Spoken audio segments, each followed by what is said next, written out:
The sun scorched the rolling hills of Willow Creek, Tennessee, on a blistering August afternoon in 2024, turning the air into a shimmering haze that could fry an egg on the asphalt.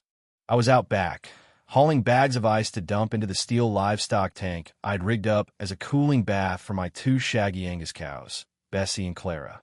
This wasn't some fancy backyard oasis. It was a practical setup, sunk into the ground with a shade tarp and a sturdy fence to keep my heat-sensitive cattle comfortable during the brutal summer. I'd built it myself years ago when I inherited this 20-acre farm from my granddad, and it worked like a charm. Bessie and Clara would wade in, sigh with relief, and munch on salt blocks like they were at a bovine spa. That day, though, trouble was brewing, and it wasn't just the heat. I was sipping a glass of sweet tea on the porch when I heard a thud against the back fence. Thinking it was a stray dog or a kid chasing a ball, I set my drink down and ambled over. That's when I saw Herlinda, the self-appointed queen of the nearby Pine Grove Homeowners Association, clambering over my fence like she was storming a castle. She landed with a grunt, dusted off her khaki capris, and strutted toward the cow tank in a neon pink swimsuit cover-up, a wide-brimmed hat flopping over her aviator sunglasses. She didn't even glance at the cows, who stared at her with lazy suspicion, or at the private property sign nailed to the fence. Instead, she stood at the edge of the tank, hands on hips, and declared, "Finally, a decent pool in this backwoods dump." Before I could open my mouth, she launched herself into the icy water with a dive that would have made an Olympic judge wince. What happened next was pure chaos. Linda erupted from the tank in under 3 seconds, shrieking like a banshee, "It's freezing. I am dying." Her arms flailed as she scrambled out, slipping on the grass and landing in a muddy patch with a wet splat. Bessie snorted, unimpressed, while Clara chewed her cud like she was watching a bad sitcom. Linda's face went from pink to purple, her hat now a soggy mess clinging to her head. She pointed a trembling finger at me and screamed, "This is attempted murder by frostbite." I couldn't help it. I laughed so hard I nearly choked on my own spit. "It's for the cows, Linda," I said, gesturing to Bessie and Clara, who looked mildly offended by the commotion. "Not a public pool." That only made her madder. She stumbled to her feet, dripping and shivering, and dialed 911 right there on my lawn. "Yes, hello. I've been assaulted by a sub-zero death trap," she yelled in her phone. "I want charges pressed for hazardous pool conditions." I stood there, arms crossed, trying not to lose it as she ranted about negligent refrigeration and toxic livestock hazards. The thing is, Linda didn't even live on my land. She wasn't invited. She was just the HOA tyrant from 3 houses down, notorious for sending violation notices about mailbox colors and untrimmed hedges. But this was next-level insanity. The saga began that morning when I was minding my own business, tossing ice into the tank while the cows grunted their approval. Linda had been a thorn in my side ever since I moved to Willow Creek. Her modern McMansion, with its fake marble pillars and tacky lawn gnomes, sat just beyond my pasture, and she treated the entire neighborhood like her personal fiefdom. She'd once tried to fine me for excessive rural aesthetics because my barn was visible from her yoga studio window. But nothing prepared me for the day she decided my cow tank was her personal infinity pool. After her icy plunge, Linda didn't slink away in shame. Oh no, she doubled down. By evening, she was back with a binder thicker than a phone book, waving it like a battle flag. "This is a public safety hazard," she declared, citing some made-up HOA rule about unapproved water features. I reminded her my farm wasn't even in her jurisdiction, but she just smirked and said, "Your fence touches our boundary line, so you're subject to our standards."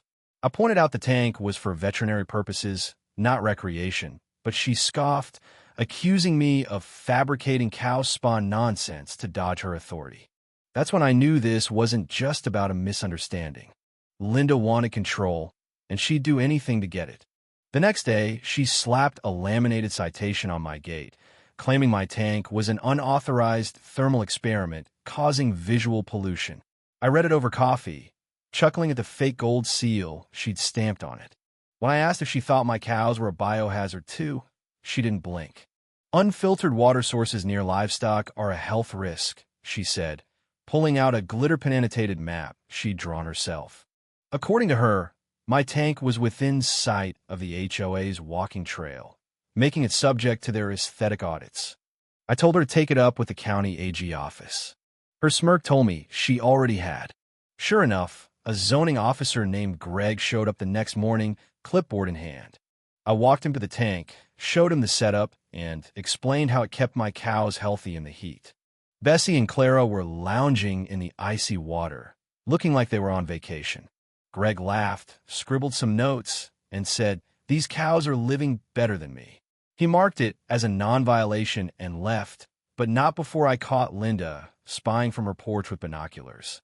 That evening, she posted on the HOA's online forum, ranting about dangerous perimeter developments and claiming my tank was causing mold, pests, and mental distress. She even said the cows were a psychological trigger for residents. The neighbors weren't buying it. One guy posted a photo of Bessie with a cowboy hat photoshopped on, calling her the Queen of Willow Creek. Another offered to help maintain the tank. Linda's post got buried under memes and cow fan art, but she wasn't deterred. The next day, she staked a sign just outside my fence. Future Pine Grove Wellness Oasis, coming soon.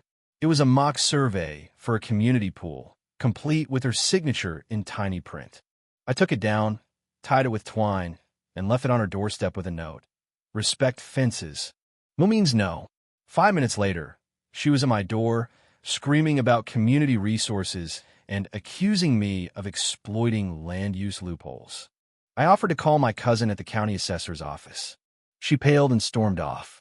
Things escalated when I caught her on my motion-activated camera, sneaking around at night with a flashlight and a bottle of lavender bubble bath. She poured it into the tank, turning the water foamy and sending the cows into a tizzy. I called the sheriff, showed them the footage, and pressed charges for trespassing and tampering. The deputy, a guy named Tom who dealt with Linda before, laughed so hard he had to lean on his cruiser. "She's going to be a Netflix villain at this rate," he said, bagging the evidence. But Linda's final move was her boldest.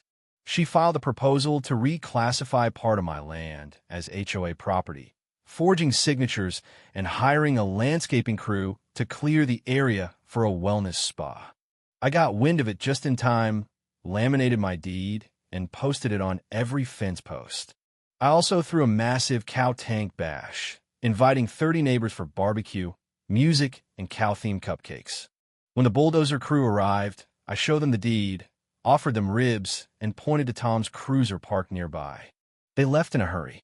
Linda showed up in a dramatic sun hat and scarf, waving a megaphone and demanding I be arrested for obstruction. She even tried to plant a shrub to claim my land, only to get drenched when Clara shook off right next to her. The crowd roared with laughter as she stumbled into her own shrub, soaking wet and defeated. "This is war," she screamed, storming off. That night, she slipped a lawsuit notice under my barn door, claiming emotional distress and unauthorized water use. My lawyer laughed it off, but while reviewing her filings, we found a zoning map she'd attached by mistake. It showed her patio her pride and joy was on my land. 10 feet of her backyard, including her tiki torches and rose trellis, belonged to me. I didn't confront her immediately. I filed paperwork to reclaim my land, had my cousin drone her yard for proof, and drafted a notice demanding she remove her property within 14 days. At her little community action table outside my fence, I calmly laid out the documents. Her face went ghost white as she realized her entire crusade had backfired. "This isn't possible," she whispered. I told her it was, and her tiki torches had 30 days to move. In court, Linda's lawsuit was a disaster. She brought blurry photos and irrelevant emails, while my lawyer presented the tank's purpose, trespassing footage, and the damning zoning map.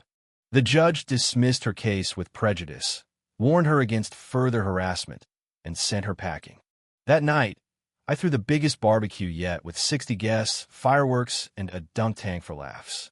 We played a parody video of Linda's antics, with dramatic music and cow close-ups. The crowd cheered as Clara's moo means no sign flashed on screen. By morning, a moving truck was at Linda's house. She was gone, her home for sale, her HOA reign over. The pasture was peaceful again, the cows content in their icy haven. I leaned on the fence, watching Bessie splash happily, and smiled. Victory tasted sweeter than sweet tea. Now, here's where it gets juicy. What do you think?